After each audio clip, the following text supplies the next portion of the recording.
Welcome to LFR on LNK. I'm your host, Dale Johnson. We're taking the show onto a whole new level today. We're on the campus of Southeast Community College, where we are currently on the third floor, I believe, if I've counted the floors correctly, of the Southeast Community College Training Tower. It will be technical rescue, rope rappelling rescue techniques that we will learn today.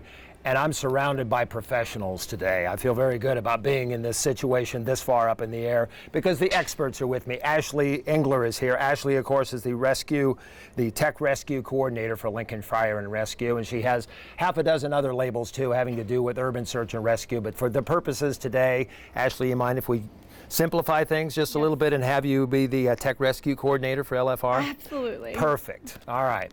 This is a beautiful day to be talking about and to be part of the training that goes on out here at Southeast Community College at the fire tower. We will be learning and viewers will be watching. I will be learning. Ashley teaches. The skills necessary to be proficient in rappelling and technical rescue. Right. Let's start with a 30,000-foot view. Start with what viewers will be watching us do today. So today we're going to be what we call rappelling or self-lowering and ascending. Ascending is climbing up the rope. Ascending is for the purposes of if you get stuck when you're rappelling, then you have a way to get yourself out. The main difference from like lowering and raising in rope rescue to rappelling is that the rescuer themselves is handling everything. Everything is on them and they control the entire system. We'll start with baby steps. Tell viewers what skill sets the firefighters will be going through today, starting with the simplest. Ropes and knots. So they'll be able to tie a rope into different knots and configurations. Then the next they will be looking over the ropes, building what we call anchors. Anchors is where we look at something and we attach that rope to it. We can't attach a rope to something that's going to move because clearly then we'll fall. So the next transition will be anchors. At that point in time, then they will learn about a new component, a device we call the clutch. The clutch is going to be their rappelling and ascending device. We do step-by-step with them on what the clutch is, how does it work. We do that on the ground level where their feet are on the ground. So before we put them in the air, we have them attached to a rope and going through how to move it, how to load the device. And then we'll go over the belay. The belay is what is our backup. So everything in technical rescue has what we call a redundancy or a backup. So if the first one fails, then the second one is there to catch us. And so we'll go over the new belay system as well. We call that's the Petzl ASAP. And that is another component where we'll, that device we go over, we look it over, we show them how to load it. Before we even put it on them and before we put them off on the ground or in the air, I should say. So. All right. In the real world, this is a training scenario, controlled. Yes. In the real world, how would these skill sets be used? So an incident with maybe that somebody was stuck in a window and there's a fire beneath them and they can't get out, and we are on top of that. We're on top of the tower right now. So think of this as a big building downtown, and we have a way to get them. We can go over, but we can't get to them from underneath. So we will be able to rappel down to them. We can do a thing called a pick-off, which you have experienced before. And then we can either lower them down or bring them in or bring them back up. Another situation would be in a blind a blind elevator shaft. So in some parts of the city, but elevators go down, and then there's floors that you may not know don't exist. They're kind of, I would say, blind, which means that the elevator doesn't go to every single floor. So you'll have a lot of feet in between each floor or to the next available location for that person. So if somebody is critical, has a medical emergency in that elevator, then the only way we'd be able to access them is to be able to go down on rope, come through the top hatch and get them that way. That's one way of being able to do it. How do you handle a scenario where the person that you're rescuing is at the top? You have no way to descend down to them. They are as high as the structure or the building can be. Well, there's a lot of tools that we can use for that, but most of the time it's going to be climbing. So ascending is the basic climbing skills. We won't get into tower rescue on this session, but they will be learning tower rescues next spring. The basic of ascending is the first small step that they have to acquire before they can move to tower rescue. Is ascending or descending more dangerous? They both are pretty dangerous, I would say, because you're hanging in the air. Sure. And you're in control of everything. But gravity's working against you as you're going up. I don't know Right. whether that's good or bad. But as far as danger is concerned, you're still hanging in the air. So I would say they're pretty equal, Okay. but you need a lot more technique and strength to ascend than descend. The other part of descending is that we're going to go inverted. So we're going to go upside down once we get to a victim. And that way, because a victim's reaction is if they're panicking for something, their reaction is going to be, I'm going to climb on or grab onto you, Right. as you know from Right. pickoffs.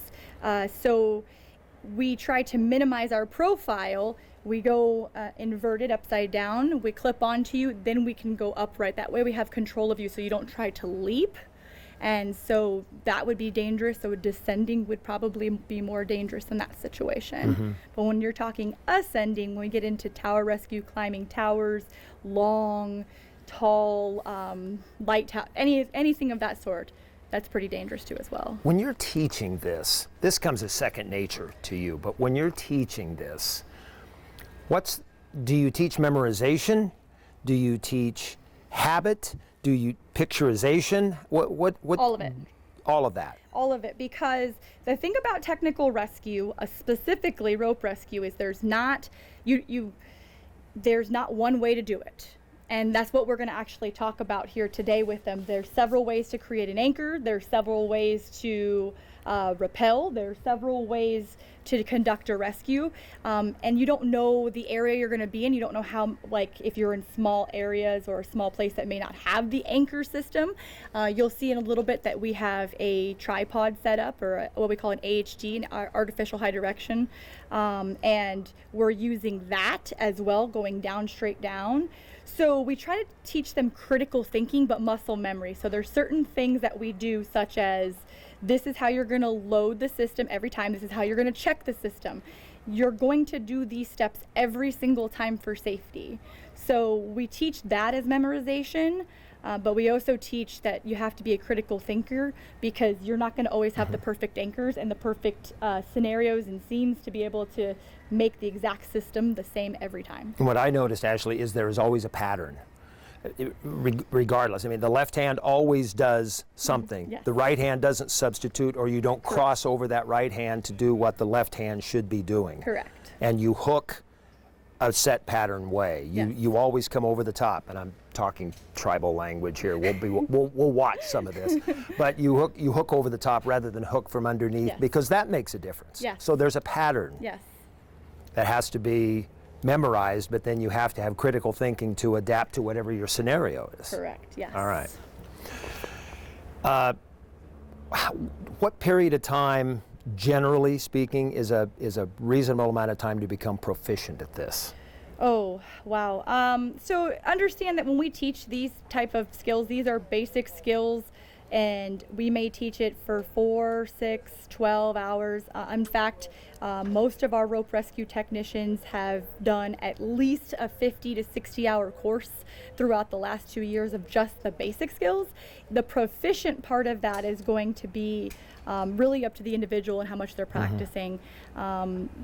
There's some of our instructors, we've been doing this over and over and over again for years, and there's still new things that we're learning every single day. There's still things that we're like, oh, I messed up on this, or whatever the case is. So to be proficient, it's going to be up to the individual, but I would say these are very perishable skills. So if you don't do something, you're going to lose everything that you learned. And what I noticed is, and this is going to be tough for viewers to realize, is to see someone back down at an angle is one thing visually, but that firefighter is feeling that and has to adjust to that and become familiar with that feeling and be comfortable with it. Yes. I think comfort is the word that I would look for. Leaning backwards can be a little disturbing for someone, but when you do it over and know that you're secure Yes. with your equipment, That's correct. and the people around you, Yes. there's an ease that comes Yes. with being at that angle. Am I right? That's absolutely right. Okay. And we're going to watch some of that Yes, absolutely. today. All right. You're in for a treat today, folks, here on the Southeast Community College campus as we ascend and Descend. rappel. I'm still learning the terms.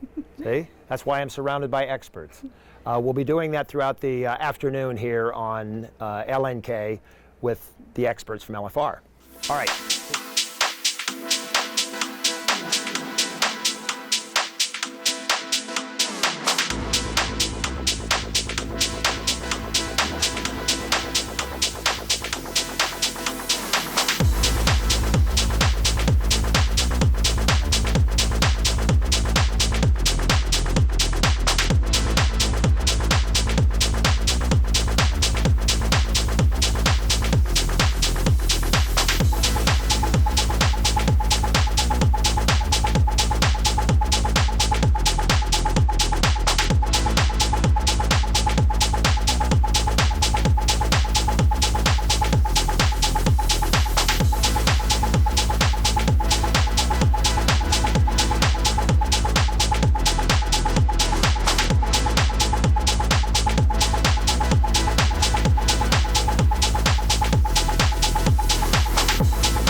Taught by the best.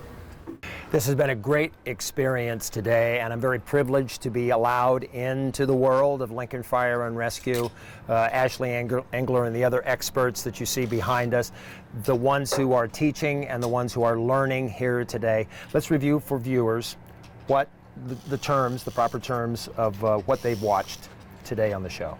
So we've gone over rappelling or descending.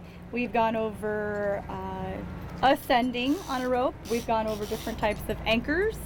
We've gone over the rappelling on a wall and ascending on a wall, and then rappelling and ascending in an open area with no wall. And how often would this type of exercise be done through LFR? The training or a real thing? No, not the real thing. You have no way of knowing Right. how often they're going to do the real thing, but the training aspect, what we've seen today and gone through today. So today they did just the introduction. This will be required at least annually, and they will be doing these things every quarter. Is that your standard? Is that LFR's standard? Is there a regional or a national standard? There is no regional or national standard. That is Chief Majors of who's a charge of rescue. That's his standard, and the Technical Rescue Committee standard.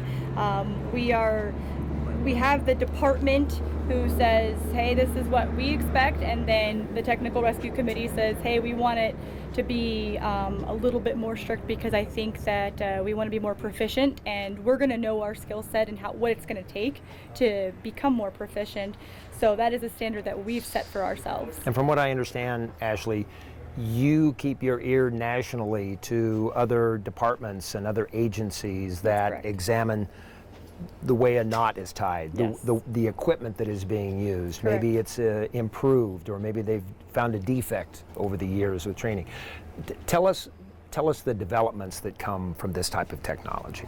Well, and that's the reason that we create standards, and I continue to research and reach out to the professionals and get the information, because if you look, or what we reviewed today, we went over descending with the clutch.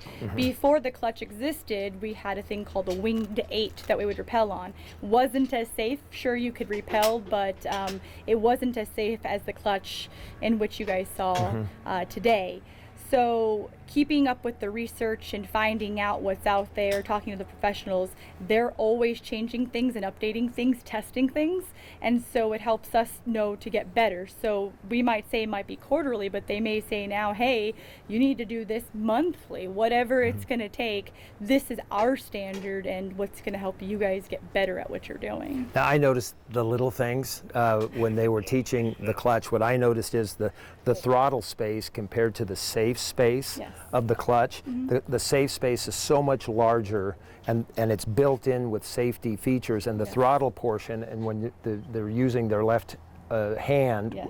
on the rope by their hip in order to release and give it a little bit of slack and go backwards. That's correct. The safe space is a lot larger Yes. than the throttle space. That's correct. Yeah. And that's for the safety of the firefighter, That's correct. obviously. Yep. All right. There has been so much that we haven't been able to bring you here today, because it's just, you really need to be out here and feel it, and that's what they do, so that they know when they practice that ultimately they would have to use these skill sets. And it might be next week, it might be next month, it might be next year before you ever have to put this in action. That's correct. But you've got to train for it. It could be tonight, couldn't it? All right. And just know that when the sirens go off and someone needs to be rescued, these are the people that are showing up at your door, the people who are showing up to rescue you, not only in this type of skill set, but fires and medical emergencies too. And that's why every month we take you into the world of Lincoln Fire and Rescue, and it's my privilege to be able to do this every month with people like Ashley and firefighters and professionals that you've seen today on the show. So thank you very much to LFR, and we appreciate you viewing and watching us on LNK. I'm Dale Johnson.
It's a lot of work. It's a lot of muscles and balance, and it's being able to support yourself with your feet. And too much of an angle is bad. Not enough of an angle is bad because you hit your knees if you go against the building. Go back too far and your angle works against you. So there's a just right.